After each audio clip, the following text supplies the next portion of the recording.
नमस्कार दोस्तों, मैं रजत आप सभी का स्वागत करता हूं अपलिफ्ट हरियाणा पर। दोस्तों, हमारा प्रैक्टिस सेट एक कंप्लीट हो चुका था, जिसमें मैंने करवाया था आपको फायर सर्विसेज के ऑर्गेनाइजेशन की फायर सर्विस की भारत के अंदर कैसे शुरुआत हुई थी और कैसे कैसे धीरे धीरे आगे बढ़ी थी, किन शहर में सबसे पहले हुई थी और फिर पहले जो पुलिस डिपार्टमेंट के तहत जो फायर सर्विसेज चलाई जाती थी, फिर कैसे फायर डिपार्टमेंट अलग से बनने लगे और सारी चीज़ें मैंने fire service organisation practice set 1 में कंप्लीट करवा दी थी आपको। आज हमारा प्रैक्टिस सेट नंबर 2 है। इसके अंदर हम अनुशासन डिसिप्लिन करेंगे। जैसे मैंने पिछला पार्ट अच्छे से कवर किया, ऐसे ही अनुशासन और डिसिप्लिन को अच्छे से कवर करेंगे। इसमें लगभग 27 क्वेश्चन बन रहे थे। मैंने 22 क्वेश्चन बन रहे थे और 5-7% मैंने आपके लिए बनाए कि भाई 22 क्वेश्चन आपको मैं करवाऊंगा, उसके बाद लास्ट के 5 क्वेश्चन आपको करने हैं। वो 5 क्वेश्चन आप वीडियो जब देख रहे हो, उसके जो जो आंसर आपको लगे कमेंट के अंदर डालने हैं, ठीक है। उसके बाद क्या होगा कि मैं ये जितने भी जो ये मैं करवाऊंगा, इनकी पीडीएफ आपको मिलेगी। जैसा आपने बोला था कि अलग से इसका कोई टेलीग्राम चैनल होना चाहिए, उसी पर कंप्लीट फायर सर्विसेज की जो भी डिटेल आती जाए वो मैं आपको देता जाऊं। तो वही मैंने किया। फायर बाई रजत नूनीवाल करके एक टेलीग्राम चैनल बना दिया है मैंने। उसका जो लिंक है वो डिस्क्रिप्शन के अंदर मिल जाएगा, आप जाके उसको ज्वाइन कर लेना। कल या परसों, मैं इवन संडे को ही जो ये 2 क्लास इस वीक में हुई हैं, इन दोनों की पीडीएफ आपको उस टेलीग्राम चैनल पे मिल जाएगी, जो आज क्लास होने वाली है और जो फायर सर्विस ऑर्गेनाइजेशन की जो क्लास हमारी हुई थी। तो सारे क्वेश्चन आपको पीडीएफ के फॉर्मेट में आपको मिल जाएंगे। आप उनको प्रिंट आउट भी निकलवा सकते हैं एकदम।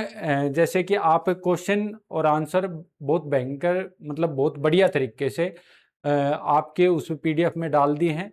आप उनको क्या करना है कि भाई उनको निकलवा लेना, या फिर आप उनको फ़ोन से भी अपना पढ़ लेना, जिससे आप बार बार रिवीजन कर लोगे तो आपकी क्लास में मतलब अच्छे से याद हो जाएगी, ठीक है आपको। तो आज का सेशन स्टार्ट करते हैं। अगर आपको कोई चीज़ पूछनी हो तो आप कमेंट डाल दिया करो, मैं आपके सारे कमेंट लेता हूँ, ठीक है। और फायर से रिलेटेड मैंने जो ग्रुप बनाया है, टेलीग्राम चैनल बनाया है, आप उसको ज्वाइन कर लेना। उसमें फायर से रिलेटेड जो भी आपकी क्वेरी होगी वो भी सोल्व आउट कर दी जाएगी। और साथ में आपके जितने भी मतलब यहाँ से मेरे कोई नोटिफिकेशन देना होगा, कोई आपके डाउट होंगे, वो सारे उस ग्रुप के अंदर ले लिए जाएंगे, ठीक है। तो आज की जो क्लास है उसकी शुरुआत करते हैं अनुशासन से। अनुशासन हमारी बेल्ट की कोई भी जॉब हो तो उसका सबसे मोस्ट इम्पोर्टेंट पार्ट होता है अनुशासन। अनुशासन जैसे आदमी को देखते ही पता चल जाता है। कोई भी कैंडिडेट हो, हम उसे देखते हैं तभी हमें उसे पता चल जाता है। क्यों, कैसे? कि भाई उसका जो वेल ड्रेसअप है, उसका जो हेलमेट है, जैसे फायर सर्विसेज की बात करते हैं तो, या फिर हम सिविल जॉब्स के अंदर बात करते हैं तो पैंट शर्ट उसकी बेस्ट तरीके से होना, पूरा प्रॉपर उसका टाई अप होना। तो ये सारी चीज़ें डिसिप्लिन के अंदर ही आती हैं। उसका बोलने बात करने का तरीका, अपने से सीनियर अधिकारी को सैल्यूट, या फिर मतलब कि छोटी छोटी चीज़ों पे डिसिप्लिन दर्शाता है कि भाई इस कैंडिडेट के अंदर कितना अनुशासन है। तो आज उसी चैप्टर से रिलेटेड हम जितने भी क्वेश्चन बन सकते थे वो सारे इसके अंदर कवर किए गए हैं। आपको आखिर तक क्लास ले लेना और इनको अच्छे से रिवाइज किया करो आप, जिससे ये होगा कि आप अगर कोई कैंडिडेट क्लास नहीं ले रहा तो ये मान के चलो वो आपसे 2 कदम पीछे है। और जो ये सोच रहा है मैं आने वाले दिन में ले लूंगा, तो मेरे भाई जिसने आज ले ली उसके तो बेस्ट हो चुकी, वो आपके साथ 2-3 बार कवर कर देगा। तो 70 नंबर में से किसके ज्यादा आएंगे? जो 2-3 बार कवर कर चुका है सिलेबस को, उसके ज्यादा आएंगे, ऑब्वियस सी बात है। और ये सेट आपके वीक में 3 दिन चलेंगे। ये चीज़ें मैंने पहली क्लास में बता दी थी, हर क्लास के अंदर मैं ये चीज़ें रिपीट नहीं करूँगा। तो जो नए जुड़ने वाले साथी हैं वो इन चीज़ों का ध्यान रखें। साथ में आप चैनल पर पहली बार आ रहे हैं तो चैनल को सब्सक्राइब जरूर कर लें। यहाँ पे हरियाणा से रिलेटेड और फायर सर्विसेज से रिलेटेड जितनी भी अपडेट होती हैं वो आपको टाइम टू टाइम दे दी जाएंगी, ठीक है। आज का जो पहला क्वेश्चन है वो ये है, फायर सेवा में सर्वाधिक श्रेष्ठ माने जाने वाला अनुशासन कौन सा होता है या फिर क्या कहलाता है? जो फायर सेवा के अंदर सबसे, जैसे इसमें ऑप्शन दिए हुए हैं, समूह दबाव का अनुशासन, भाई पूरा समूह है उसका दबाव आ रहा है आपके ऊपर, तब आप अनुशासन का पालन कर रहे हो तो वो गलत है, ठीक है। थोपा गया अनुशासन वो भी कुछ ज्यादा देर तक नहीं टिकने वाला, ठीक है। दंड आधारित जो अनुशासन आपसे किया जाए कि भाई दंड आपको दिया गया है फिर आप अनुशासन के अंदर आ रहे हो, तो वो भी आपके ऊपर ज्यादा कामयाब नहीं होने वाला। जो सबसे मोस्ट इंपॉर्टेंट और सबसे श्रेष्ठ, सर्वाधिक श्रेष्ठ कौन सा अनुशासन माना गया है फायर सेवा के अंदर? स्व अनुशासन, सेल्फ डिसिप्लिन सबसे बेस्ट माना गया है, ठीक है। खुद से डिसिप्लिन तो खुद से आता है ना, कि हमें किसका आदर करना है, कौन हमारा अधिकारी है उसको कैसे सल्यूट करना है, हमारी ड्रेसअप कैसी होनी चाहिए, सेल्फ डिसिप्लिन होता है, ठीक है। नेक्स्ट क्वेश्चन है, फायर सेवा में अनुशासन का मूल उद्देश्य आपातकाल में क्या सुनिश्चित करता है? भाई आपातकाल की स्थिति है, इमरजेंसी के अंदर जो डिसिप्लिन है वो क्या सुनिश्चित करता है कि जो त्वरित वह समन्वित कार्रवाई, मतलब कि आपको कोई आदेश मिला अपने सीनियर अधिकारी के द्वारा, आपने उसको तुरंत मान लिया और जैसा उन्होंने बताया वैसे ही आपने जो कार्रवाई की, तो उसे बोलते हैं त्वरित वह समन्वित कार्रवाई, ठीक है। इसका राइट आंसर ये हो जाएगा। नेक्स्ट क्वेश्चन है, अनुशासन के बाहरी लक्षणों में क्या मुख्यतः क्या शामिल होता है? जैसे भाई मैंने बताया आपको स्टार्टिंग में भी कि अनुशासन व्यक्ति को हम देखते ही बता सकते हैं कि ये अनुशासक बेस्ट अनुशासक है। तो क्या है, मतलब बेस्ट डिसिप्लिन करने वाला, सेल्फ डिसिप्लिन इसके अंदर बहुत जबरदस्त है। तो क्या देखते ही हम पता कर सकते हैं कि भाई उस समय पे आ रहा है, समय की पाबंदी है, उसकी वर्दी बहुत बेहतरीन तरीके से, देखो ये एक वोट है, ये जैसे मैं बुक भी रेडी कर रहा हूँ फायर सर्विसेज के जितने भी कैंडिडेट हैं उनके लिए बेस्ट बेहतरीन जो चीज़ें हैं, जो एग्ज़ाम ओरिएंटेड चीज़ें हैं वो सब तैयार करने लग रहा हूँ उसमें।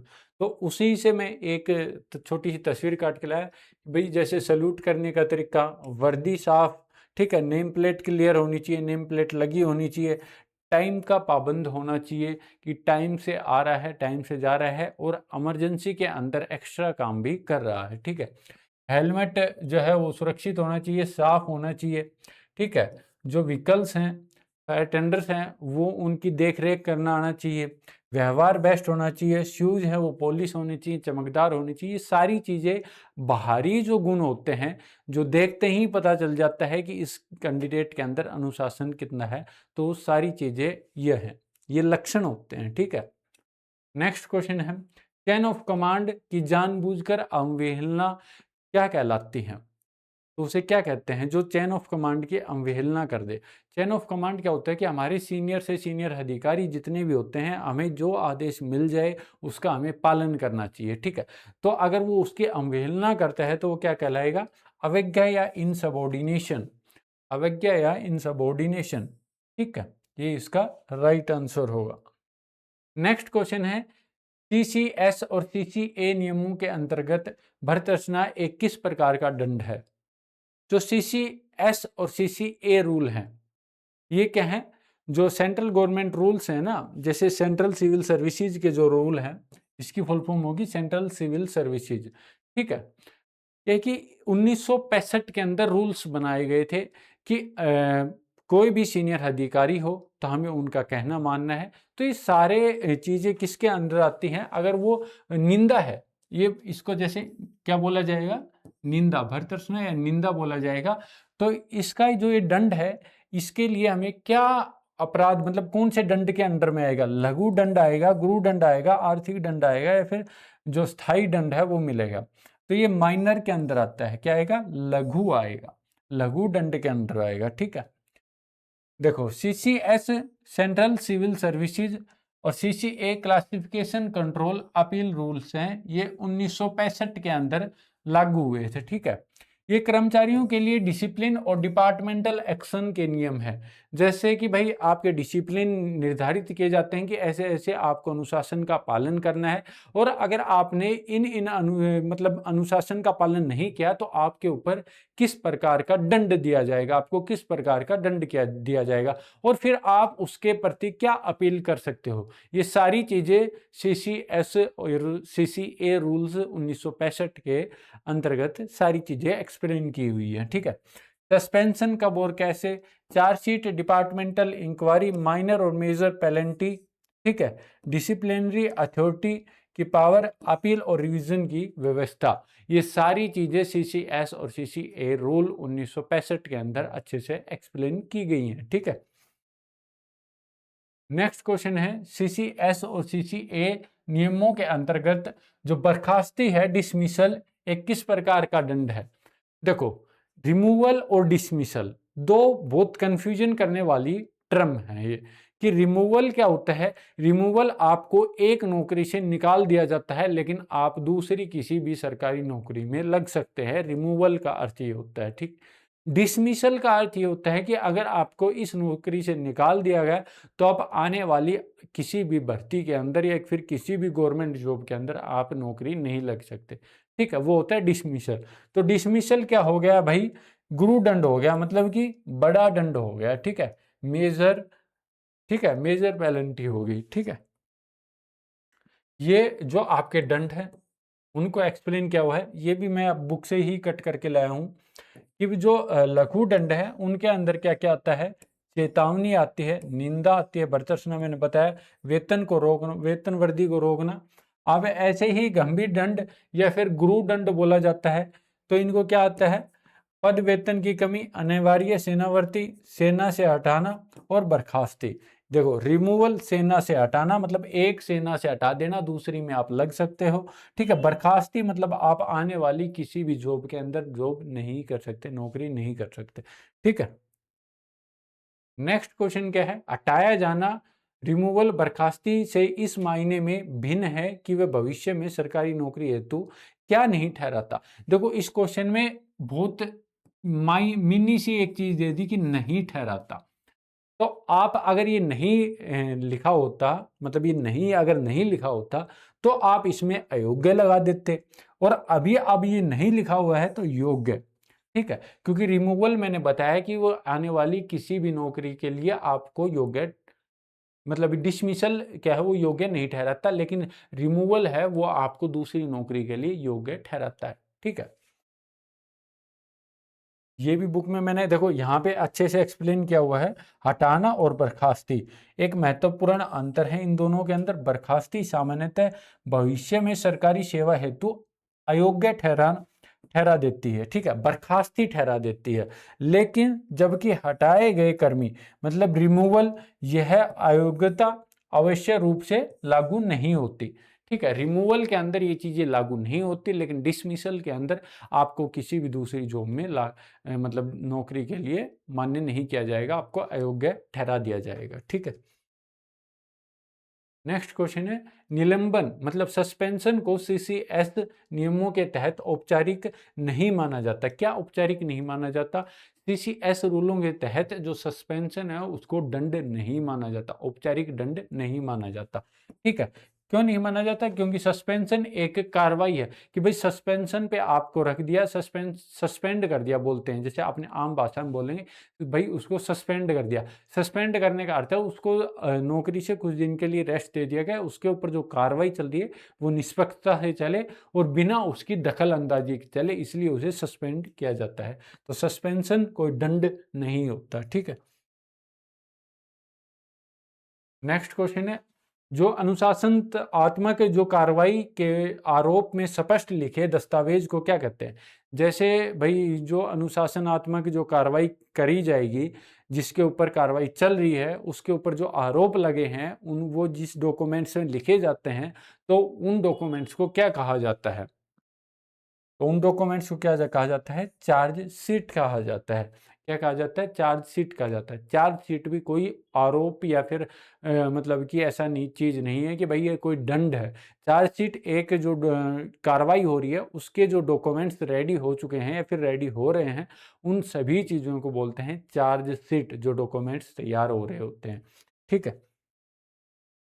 नेक्स्ट क्वेश्चन है, आरोपी को अपना पक्ष रखने का पूरा अवसर देना ब्लैंक के सिद्धांत में के तहत अनिवार्य है।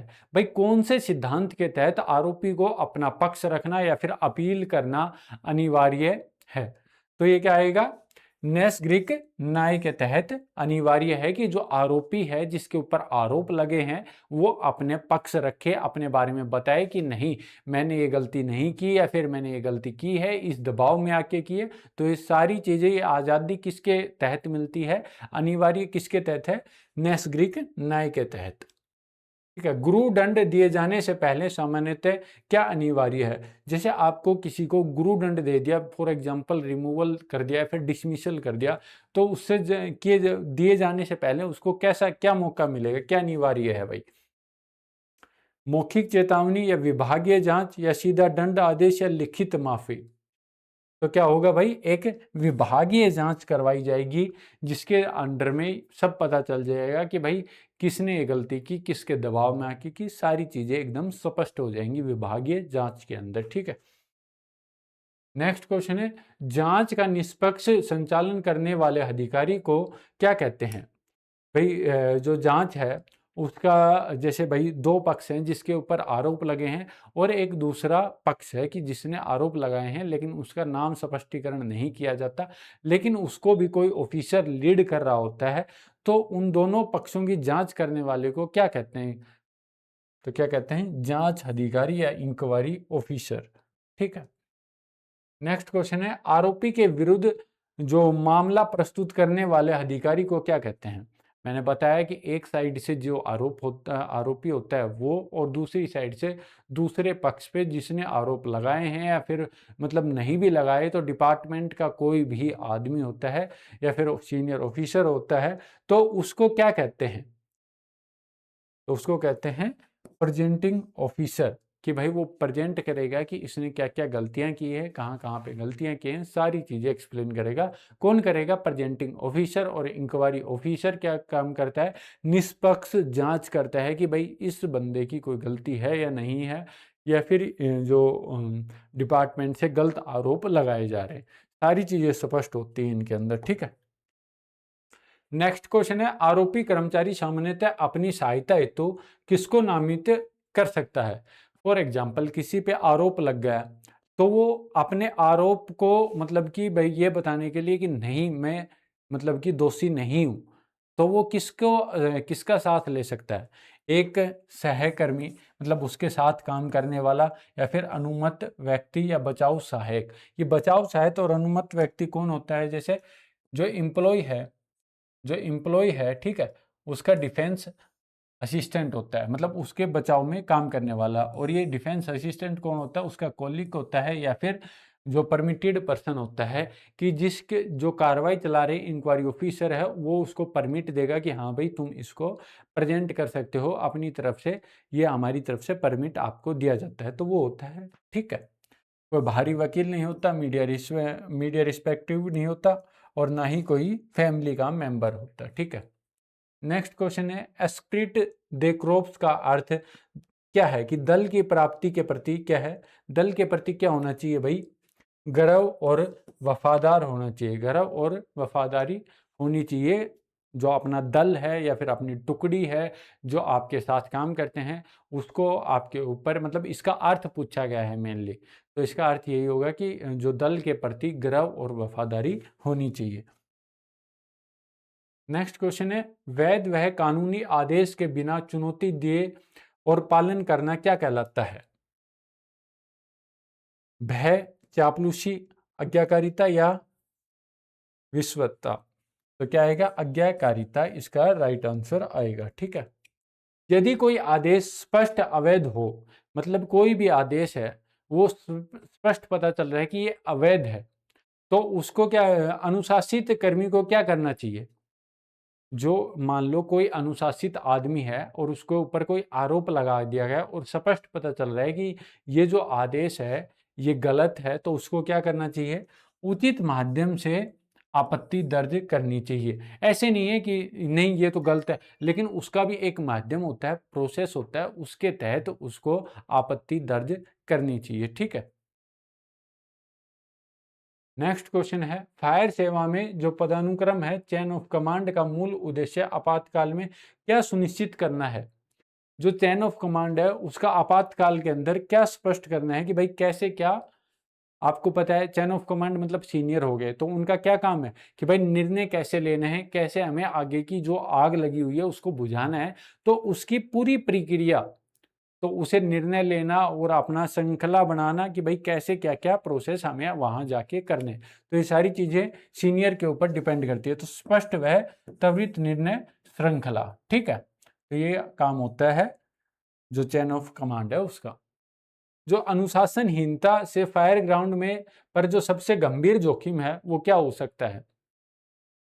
भाई आप अनुशासनहीनता करते हो अगर फायर ग्राउंड के ऊपर, तो सबसे बड़ी हानि क्या हो सकती है, किसी का जीवन जा सकता है या फिर उस फायरमैन का जीवन जा सकता है। तो जीवन की हानि सबसे गंभीर या फिर जोखिम अनुशासनहीनता में माना जाता है। ठीक है। नेक्स्ट क्वेश्चन क्या है, ड्रिल या परेड अभ्यास का मुख्य उद्देश्य किसको विकसित करना होता है। जैसे आपको अभ्यास करवाया जा रहा है, ड्रिल करवाई जा रही है, तो उसका मुख्य उद्देश्य एक ही होगा कि आपके अंदर फुर्ती आए, जो एक साथ मतलब कि अनुशासन बढ़े और आप उस चीज को बहुत बेहतरीन तरीके से कर सको। ठीक है, आपका जो कोऑर्डिनेशन है वो बेस्ट हो उसके। तो ये सारी चीजें करवाने के लिए आपको ड्रिल और परेड करवाई जाती है, जिससे आप अपना बेस्ट परफॉर्मेंस दे सको। कब दे सको आप अपना बेस्ट परफॉर्मेंस, जब आपको वहां पे फायर ग्राउंड पे जाना पड़े और आपको कहीं आग बुझानी पड़े, तो आप अपना बेस्ट परफॉर्मेंस दे सको। तो फुर्ती, समन्वय, वह अनुशासन इसका राइट आंसर होगा। नेक्स्ट क्वेश्चन है, अनुशासन स्थापित करने का सबसे प्रभावी तरीका क्या है।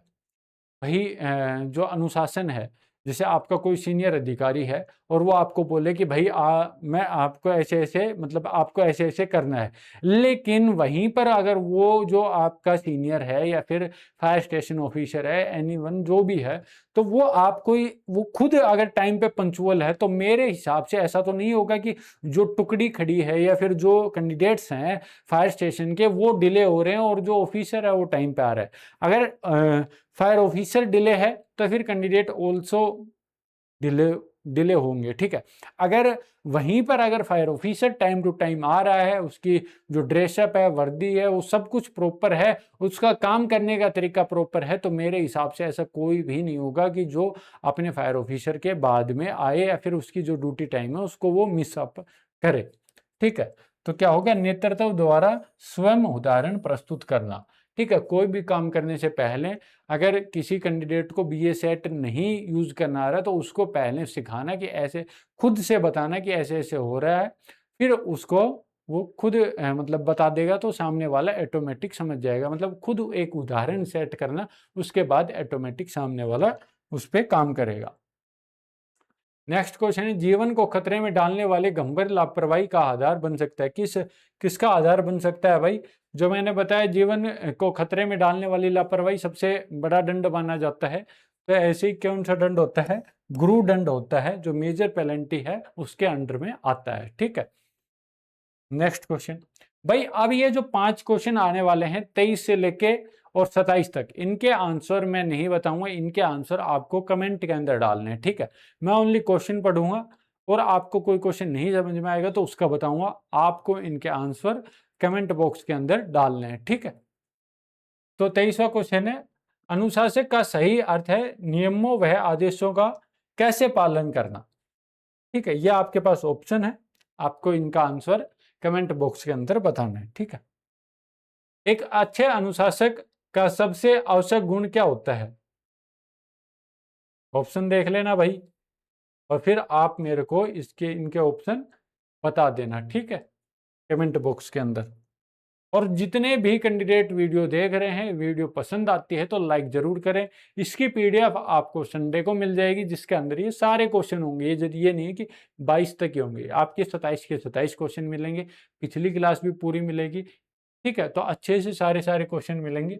दंडित कर्मचारी को दंड आदेश के विरुद्ध मतलब क्या अधिकार होता है? मैंने ये ऐसे क्वेश्चन नहीं है कि आपको इस क्लास में नहीं बताए।